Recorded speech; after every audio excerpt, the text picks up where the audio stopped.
If you're experiencing controller drift in Red Dead Redemption 2, there are several steps you can take to address the issue. Follow this guide to help improve your gaming experience. Step 1. Check controller settings.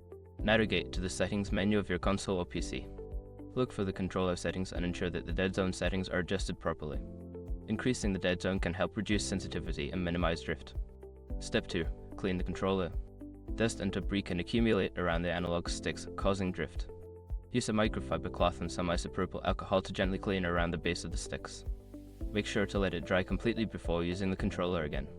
Step 3. Update controller firmware. Make sure your controller's firmware is up to date. Check the manufacturer's website or your console settings for any available updates. Updating can fix bugs and improve performance. Step 4. Adjusting game settings. Access the game settings within Red Dead Redemption 2. Look for options related to controller sensitivity and dead zones.